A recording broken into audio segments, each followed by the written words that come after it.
cuando viene está entrando ese calcio por los canales externos que son estimulados por el impulso eléctrico del corazón, ese calcio tiene que llegar ahí al retículo endoplásmico de las células para liberar todo ese calcio y que ocurra la contracción, ¿verdad?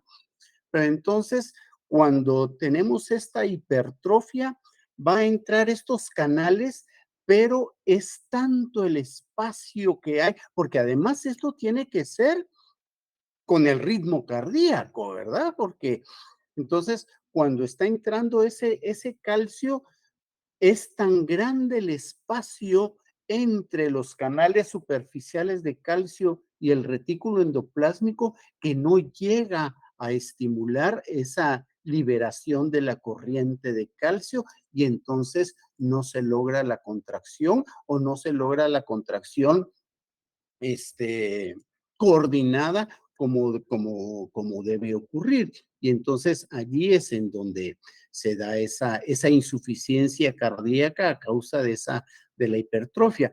¿Qué puede haber? Hipertrofia congénita, ¿verdad? Por supuesto. O hipertrofia por infinidad de razones. Pero la clásica en gente sana sí es por el ejercicio para estos deportistas de, de deporte de fondo, para esos deportistas aeróbicos, eso ocasiona esa hipertrofia y esa hipertrofia provoca esa insuficiencia cardíaca, en donde ya no se contraen no se contraen las células. Bien, muy bien, Fernanda. Bueno, de hecho, les comento, pues, yo padezco a veces de taquicardia, estoy así de lo más tranquilo cuando y y empiezo a sentir el corazón que se me super revoluciona de la nada. Y entonces el medicamento preventivo que tengo es efectivamente para inhibir los canales de calcio externos para que no se acelere el corazón.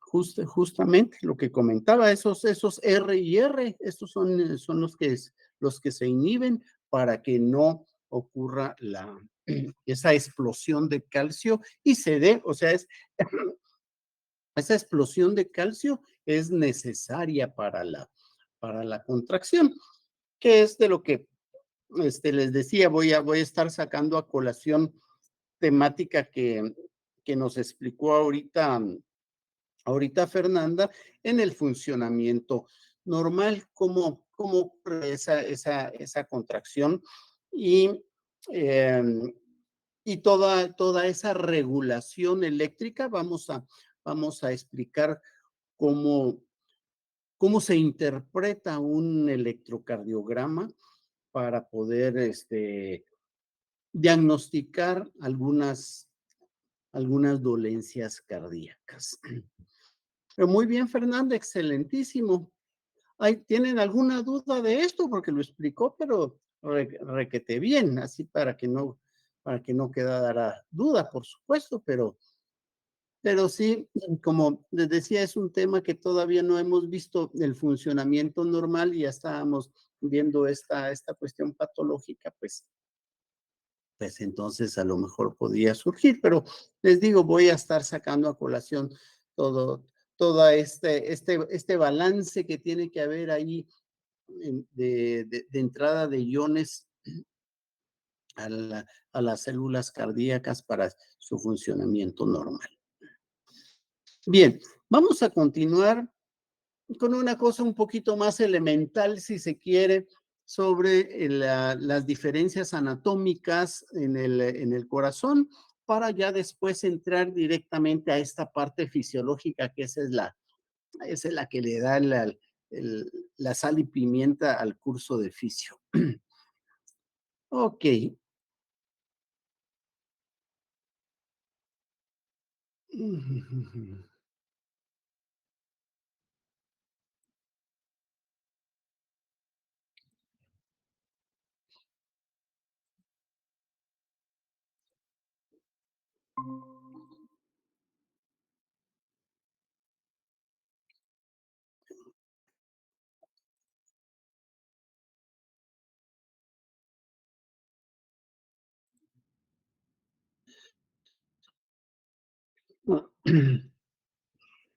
Bien, por acá íbamos viendo el desarrollo embrionario en pues en humanos, que eso usamos como modelo para, para poder ver que durante todo este proceso del desarrollo embrionario cardíaco, pues hemos ido pasando por todas las estructuras anatómicas que vamos a encontrar en toda la escala zoológica de los vertebrados, incluso algunas similitudes en la circulación fetal que teníamos acá, que vamos a ver que hay cuestiones muy parecidas que aún prevalecen en, en vertebrados.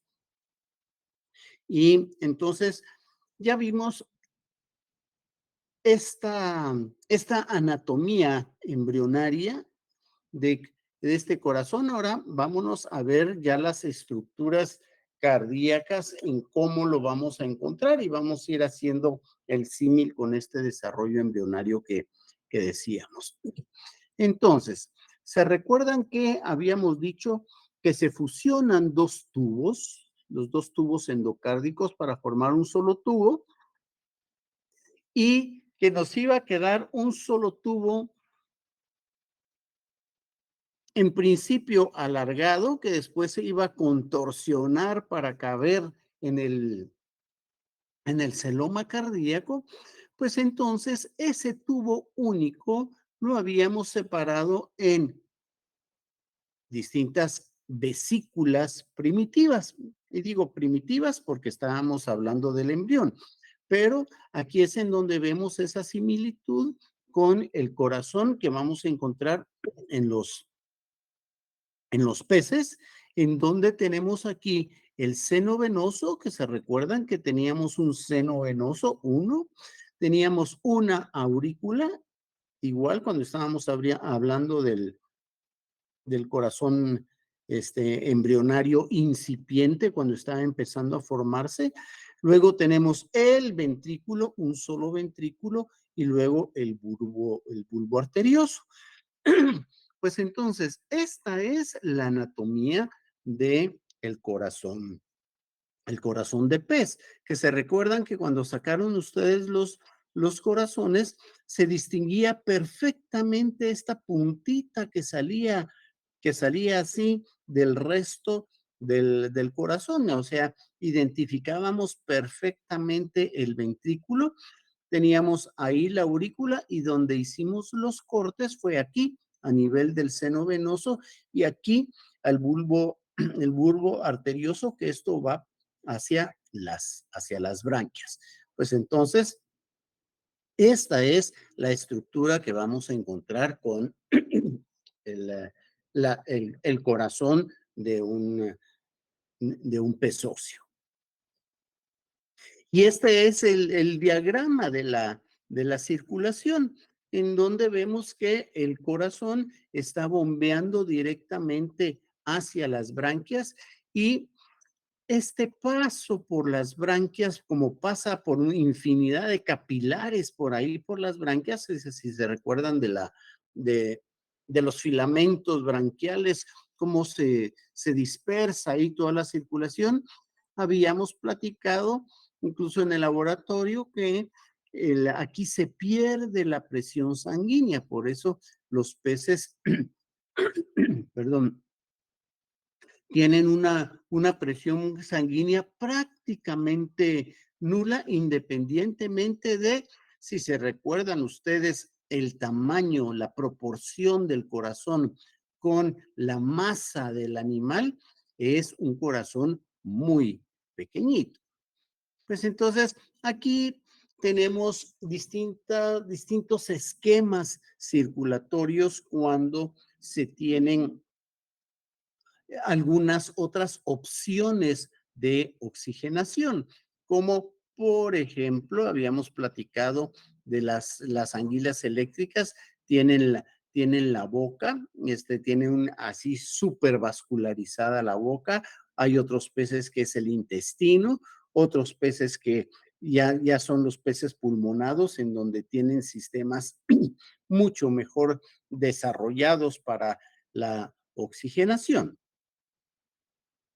Empezábamos a platicar sobre el corazón en los elasmobranquios. Los elasmobranquios van a presentar una cavidad pericárdica bastante más densa que el pericardio que encontramos aquí en los peces óseos. Ahí en los peces óseos, para separar el pericardio, hoy es una membranita que casi hay que trabajarla en el estéreo para poder separarla. En cambio, aquí en los elasmobranquios vamos a tener una cavidad que además, o sea, aparte el pericardio forma una cavidad que tiene una función mecánica que favorece el llenado de cada una de las cavidades. Si vemos el corazón de los elasmobranquios, tiene la misma estructura que los peces óseos. Vamos a tener aquí el seno venoso, la aurícula, el ventrículo y el cono arterioso. Pero entonces, cuando estando aquí dentro de este pericardio sólido, vamos a tener esta cavidad que permite que cuando se esté contrayendo la aurícula, tanto las células auriculares como las ventriculares, bueno, y el cono arterioso también, todas estas células cardíacas tienen la capacidad de contracción individual, ¿sí? Vamos a ver despuesito cómo se coordinan todas para que todas se contraigan al mismo tiempo. Pero entonces, la aurícula cuando se está contrayendo, estando dentro de esta cavidad, la contracción de la aurícula hace que el ventrículo, además de su relajación propia del ventrículo, se haga vacío aquí y entonces el ventrículo se expande mucho más fácil. También cuando el ventrículo se está contrayendo, hace vacío aquí y hace entonces que la aurícula se expanda mucho más fácil. Y lo mismo va a estar sucediendo acá cuando se está contrayendo este ventrículo y se está expandiendo esta aurícula, se contrae acá el cono arterioso. Entonces vemos que es el hecho de estar metidos dentro de un pericardio rígido, esto favorece el llenado y vaciado de las cavidades cardíacas en los elasmobranquios. Bien, aquí vamos a ver el corazón de un anfibio, en donde, así como sucede en el desarrollo del corazón, en el corazón embrionario, primero se dividen las aurículas habiendo todavía un ventrículo. Pues entonces ahí es donde decíamos que aquí tenemos un corazón de anfibio. Pues entonces, aquí vamos a tener las dos aurículas y vamos a tener un solo ventrículo. Pues entonces, aquí, esta de aquí es en donde va a estar el seno venoso. El seno venoso, si vemos acá, es una vesícula que podemos separarla de la aurícula, pero ya a nivel de los, los anfibios, este seno venoso se va incorporando a la aurícula, de tal suerte, por ejemplo, en el caso de nosotros, lo vamos a ver mañana en el laboratorio, nosotros tenemos totalmente incorporado el seno venoso a la aurícula, que de buenas a primeras, viéndolo por afuera, resulta difícil entre comillas, ¿verdad? Porque vamos a ver que sí lo diferenciamos muy bien, cuál es la parte del seno venoso y cuál es la parte de la aurícula. Pero el hecho es que el seno venoso se incorpora a la aurícula y entonces vamos a tener todo esto que vemos acá constituye ya el seno venoso incorporado, que es en donde vienen a drenar las venas cavas y toda la circulación venosa coronaria, ¿sí? Ahí viene a dar toda esta circulación y vamos a tener entonces aquí, esto correspondería a la aurícula derecha. Entonces, esta aurícula derecha va a enviar la sangre hacia el ventrículo, pero es un ventrículo único. La contracción auricular es simultánea. Entonces, cuando están contrayéndose aquí las dos aurículas hacia el ventrículo, aquí vamos a decir, entre comillas, que se mezclan las sangres. Pero fíjense que aquí, muy esquemáticamente, están estas trabéculas. Vemos aquí estas puntitas acá, ¿sí? Y estoy seguro que ustedes han visto en videos esa, esos sitios, esas desembocaduras, por ejemplo, del Amazonas, del Orinoco, del río Mississippi, en donde está llegando el agua dulce al mar y van kilómetros y kilómetros y kilómetros ya dentro del mar y no se mezclan el agua dulce con el agua salada. Y eso es por diferencia de densidades, de temperatura, de muchas cosas. Pues aquí algo similar sucede.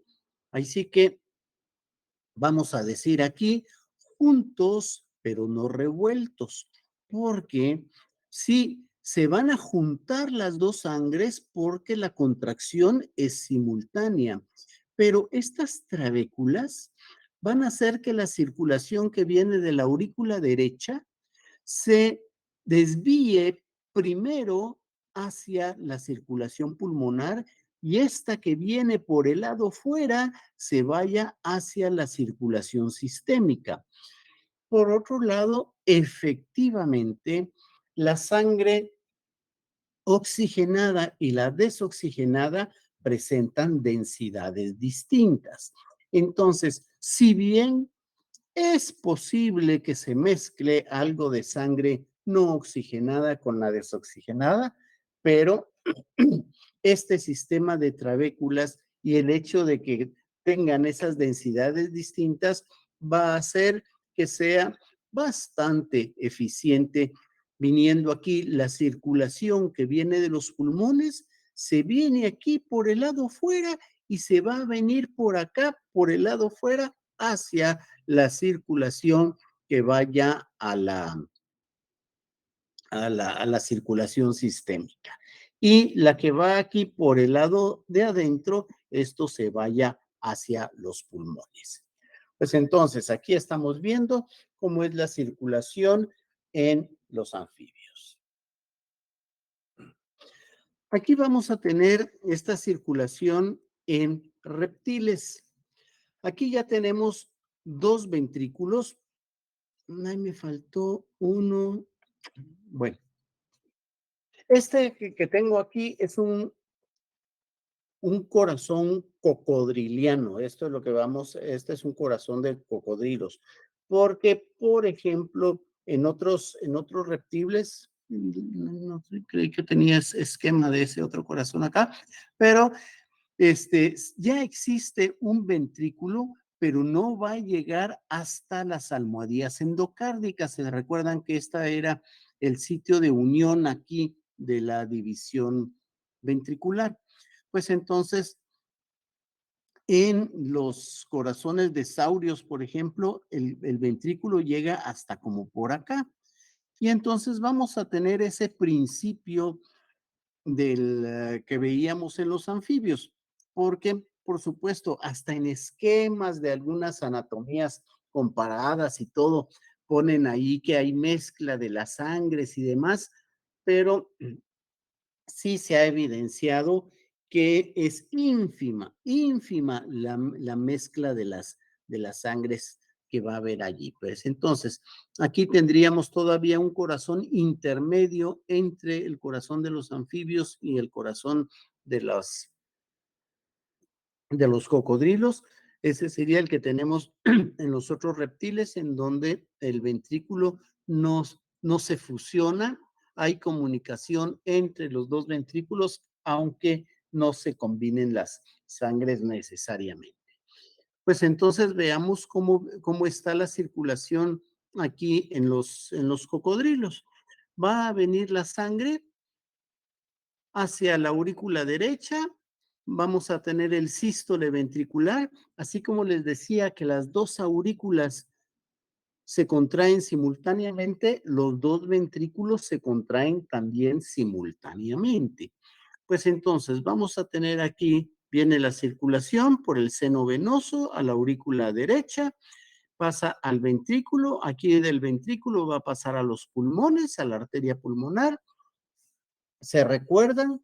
Habíamos ya establecido muy claramente que es una arteria y que es una vena. Una arteria va a ser todo vaso que salga del corazón sin importar la calidad de la sangre, y toda vena va a ser todo vaso que vaya hacia el corazón sin importar la calidad de la sangre.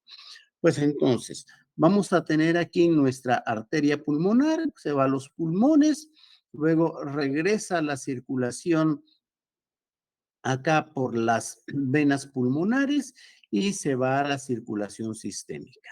Lo que vamos a tener aquí, interesante con los cocodrilos, con tortugas también tenemos este sistema en donde se va a entrar aquí la sangre y vamos a tener, cuando se sumergen los animales, vamos a tener aquí una obliteración de la circulación hacia el pulmón y se va a ir la circulación hacia la circulación sistémica, ¿sí? Entonces, aquí vemos otro símil con la circulación fetal, en donde si los pulmones no son funcionales, al igual que estaría sucediendo aquí con con estos animales, en donde cuando se están sumergiendo los pulmones no son funcionales, pues entonces vamos a tener acá esta comunicación por lo que se le llama la válvula y el foramen de Panizza, en donde se abre la circulación, se bloquea la circulación a los pulmones, se abre la circulación a la circulación sistémica y entonces ya no se va la sangre hacia los pulmones. Bien, vamos a ir viendo ya cómo está ahora el corazón en los mamíferos. Esto es lo que tendríamos, una, esto es un corte transversal aquí de la porción torácica. Aquí vamos a tener, ahorita le voy a poner más atención después a la cuestión del pericardio, pero aquí tenemos el pericardio que está unido al mediastino. El mediastino es esta membrana que se une al esternón y hacia atrás, acá, hacia las vértebras.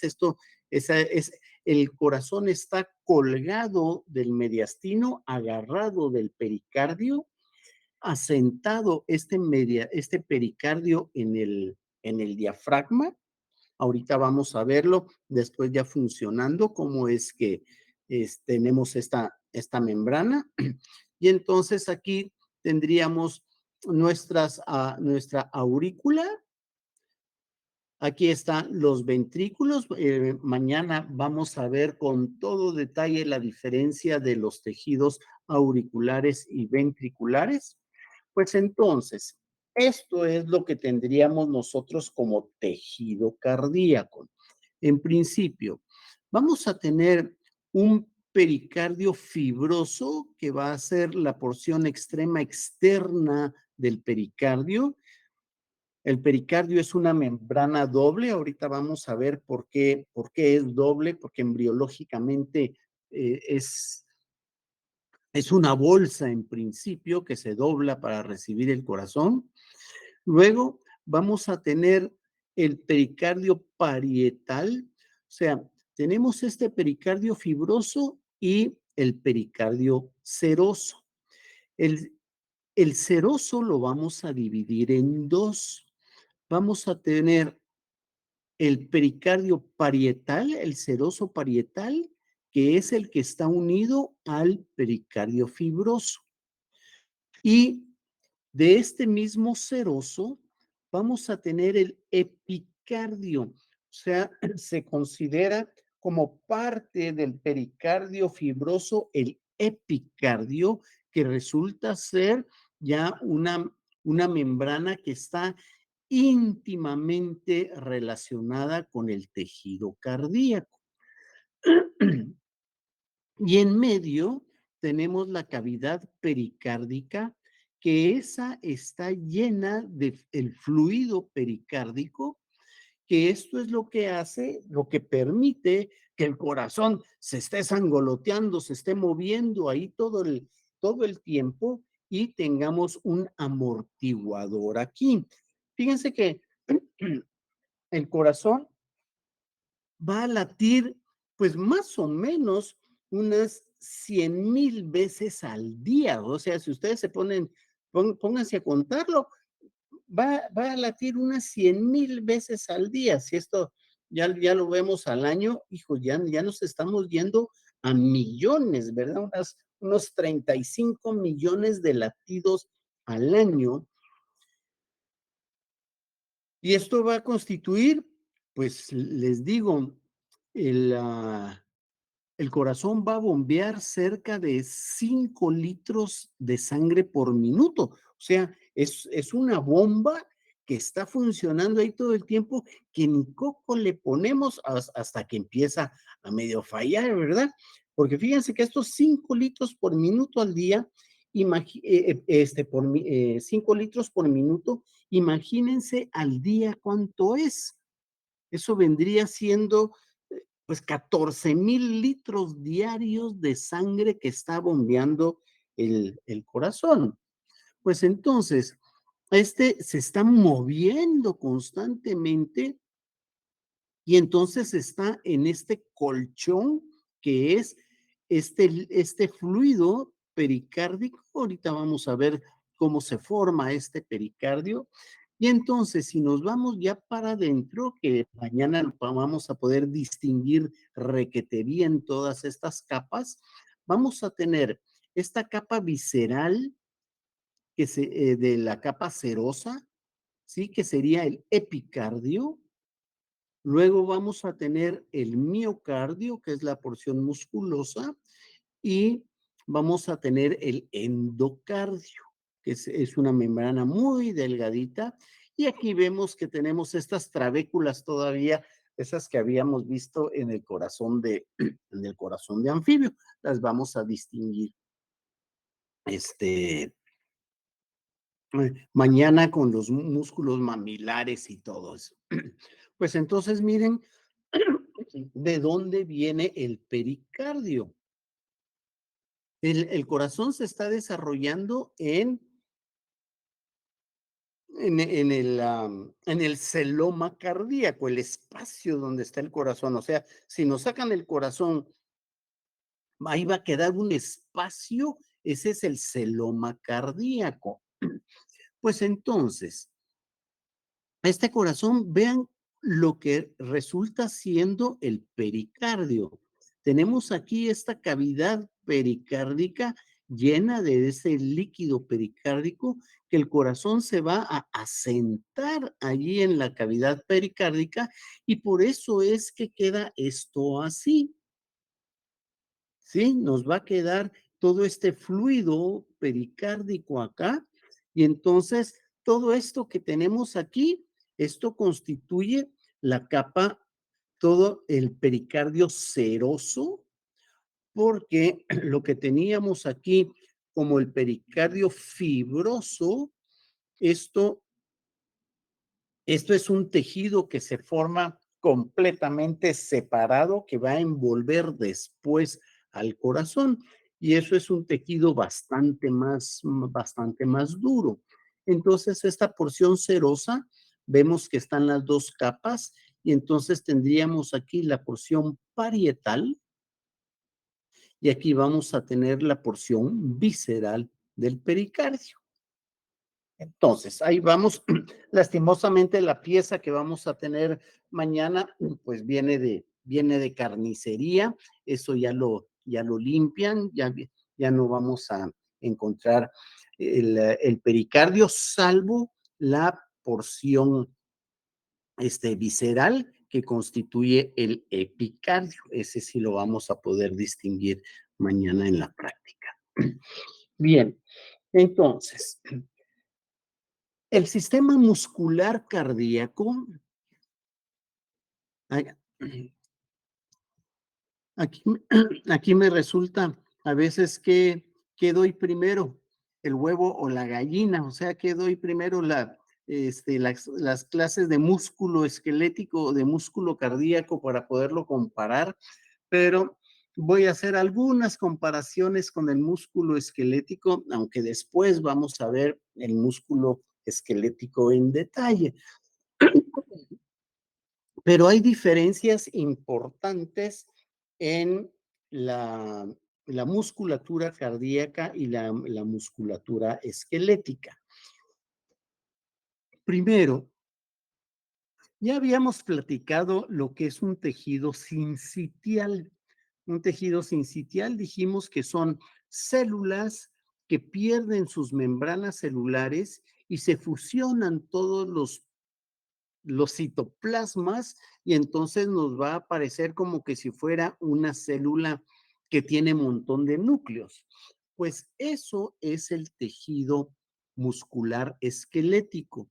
Es un tejido sincitial en donde en mucha bibliografía veo ahí que dice que son células multinucleadas, en realidad no son células multinucleadas, sino que son un montón de células que perdieron su membrana celular y forman un tejido sincitial. Pues entonces, a diferencia de eso, las células musculares cardíacas no forman tejidos sincitiales y entonces cada célula muscular va a tener su propio núcleo. Hay algunas excepciones en donde hay algunas células con dos núcleos, pero es una cuestión excepcional. Vamos a decir que estas sí son células uninucleadas y van a tener características especiales. Uno son las comunicaciones que hay entre las células, entre célula y célula muscular, aquí en el corazón, y es en donde vamos a tener aquí estas uniones en hendidura. ¿Se acuerdan ustedes de las uniones en hendidura, que son estas uniones de tipo gap? O sea, de los desmosomas, ¿se acuerdan de los desmosomas que forman estas uniones en hendidura? Que esto lo que permite es la comunicación entre los citoplasmas de una célula con otra. Y entonces, esto es lo que permite que, por ejemplo, eso que nos comentaba hace un momento Fernanda de las corrientes de calcio, cuando se da la corriente de calcio en una de las células, por medio de estos canales va a pasar esa comunicación de corrientes de, en este caso estamos hablando específicamente del calcio, ¿verdad?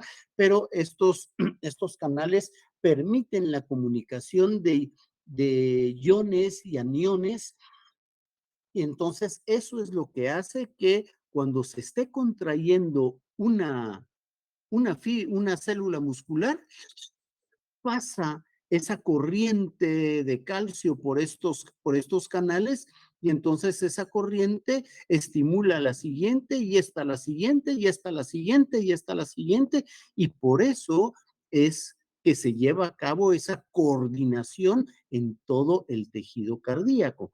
Porque Si lisáramos todo este tejido y separáramos todas estas células, cada célula estaría latiendo a su modo, ¿sí? Con su ritmo, con su entonces, lo que sucede al unir estas células por medio de estos desmosomas, por medio de estas uniones en hendidura, es que cuando se estimula una célula, se va a estimular la célula contigua. Estos son ese tipo de conexiones que vamos a encontrar. Estas son las que nos interesan en nuestro caso, que ya ven que vamos a tener esta comunicación entre célula y célula para que se dé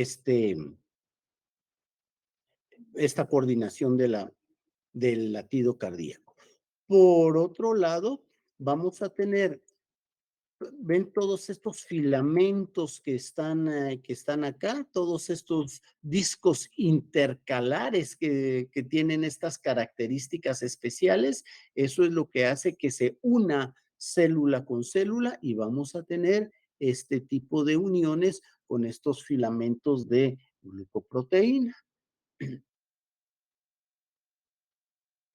Bien, ahora, la fibra muscular tal cual es exactamente igual a las fibras musculares esqueléticas, en donde si vemos nosotros lateralmente una fibra muscular, vamos a tener esto. Estas son fibras de actina y estas son fibras de miosina. Pues entonces, vamos a ver que hay traslape en las fibras de miosina con las fibras de actina. Y entonces, los sitios en donde tenemos aquí estos traslapes, ven ustedes, aquí tenemos este traslape, aquí tenemos esta actina, tenemos esta miosina. Los sitios en donde tenemos estos traslapes, a eso le vamos a llamar la banda A. Donde no tenemos los traslapes resulta ser la banda H. Los sitios de unión entre actina y actina va a ser la banda Z y donde no tenemos traslapes acá de actina va a ser la banda I. Ahorita lo estoy mencionando, cuando estemos viendo el músculo esquelético le voy a poner mucho más atención porque vamos a describir exactamente cómo ocurre la contracción muscular. Pero aquí lo que quiero llamar la atención es que veamos cómo están los sitios de traslape de las cadenas de actina con las cadenas de miosina, ¿sí?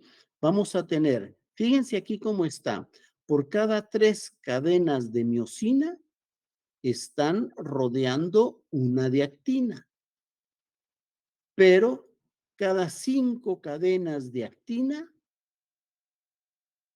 están rodeando, cada 6 cadenas de actina están rodeando una de miosina, ¿sí?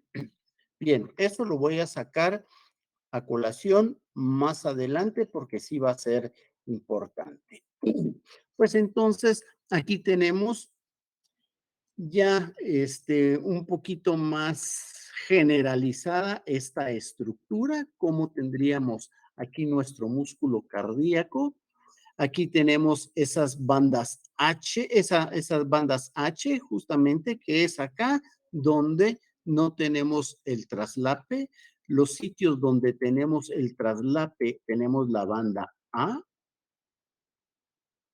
Los sitios de unión de las actinas, las bandas Z. Los sitios en donde no tenemos el traslape es la banda Z. Y entonces, en conjunto, todo esto es un sarcómero, ¿sí? Y entonces, este sarcómero Lo vamos a multiplicar por millones para formar los filamentos musculares, que va a estar rodeado por el sarcolema, y eso es lo que constituye esa fibra muscular. Voy a regresar a eso más adelantito. Ahorita metámonos más en el corazón. Veamos los distintos tipos de circulación que vamos a encontrar dentro del corazón, porque, por ejemplo, en el caso de nosotros, la sangre que está llegando a las cavidades cardíacas, o sea, a las aurículas y a los ventrículos, esa sangre no sirve para nutrir el tejido cardíaco. Entonces, vamos a tener este tipo de circulación en donde está pasando la sangre por las cavidades, pero tenemos nuestro propio sistema coronario para poder nutrir el tejido cardíaco. Vamos a tener otro tipo de corazón que se le llaman corazones esponjosos, en donde la sangre que está llegando a las cavidades se mete al tejido cardíaco y entonces se está nutriendo de esa sangre que está llegando a las cavidades. Ese es el tipo de corazón que vamos a tener en los peces óseos. Con el corazón de los elasmobranquios, no solo vamos a encontrar la diferencia esta de que está metido en una cavidad rígida, sino que ya también van a presentar una circulación coronaria. Además de que, pues también todavía tienen una estructura parecida a la de los peces óseos, en donde el tejido es esponjoso. Por eso, cuando agarrábamos ese es el corazón de las mantarrayas, ¿se acuerdan? Si lo, era como más esponjosito. Vamos a ver la diferencia con el corazón de mamífero mañana, que es un tejido denso, duro, a diferencia de los corazones esos de las mantarrayas se sentían como esponjositos. Ya no digamos lo de los teleostios, casi eso lo podíamos apretar entre los dedos y casi se desparramaba entre los dedos y regresaba a su lugar, porque tiene esta estructura, ese tejido cardíaco. Entonces aquí vamos a tener este otro tipo de corazón que en los elasmobranquios que tiene su propio sistema coronario, además de tener un tejido esponjoso y su circulación. Y aquí les pongo uno que nada tiene que ver con los vertebrados, pero tenemos otro sistema cardíaco interesante en donde va a pasar la circulación en el caso de estos de moluscos. No todos los moluscos son así. El corazón de pulpo es muy distinto al del resto de los moluscos. Pues entonces, esta entra la sangre, va a entrar a una circulación específica y va a tener un sistema venoso coronario. Sin embargo, no tiene un sistema arterial coronario que venga por fuera, sino que se hace este sistema desde la cavidad cardíaca. Bien, entonces, nosotros tenemos un sistema coronario específico, lo vamos a ver mañana, lo vamos a poder distinguir allí en donde podemos distinguir algunas ramificaciones especiales. Lo primero es que si el corazón, él se cura en salud. Todo el sistema coronario, la primera circulación que va a salir de la aorta saliendo del corazón es para nutrir al mismo corazón. Entonces, aquí vamos a tener la coronaria derecha, la coronaria izquierda. Vamos a ver mañana qué tal está la pieza, porque a veces yo pido que me los traigan directamente del rastro. A ver ahora, Rocky, ¿dónde me fue a traer la pieza? Porque eso me lo traen con todo lo que le dicen el pito, que es con toda la aorta, con un buen, casi con 1 metro de aorta. Entonces ahí vamos a poder ver cómo sale el sistema coronario y cómo salen aquí las carótidas y las subclavias. Y entonces eso vamos a estar revisando mañana. No me voy a entretener aquí porque lo vamos a ver mañana. Igual su sistema venoso coronario. Pues entonces eso lo vamos a poder distinguir mañana. Bien, esto ya corresponde a esa parte eléctrica que vamos a platicar. Pues entonces dejamos esto por acá y nos estaríamos viendo mañana en el laboratorio para hacer la disección de los corazones. No sé, a ver cuántos tenemos para mañana. Bien, pues que estén muy bien ustedes. Nos estamos viendo mañana. Que se la pasen muy bien. Ahí revisan ustedes su examen con todo lo que platicamos ahora para que vean qué fue lo que contestaron. Pues que estén bien entonces, terminen una bonita tarde. Dios.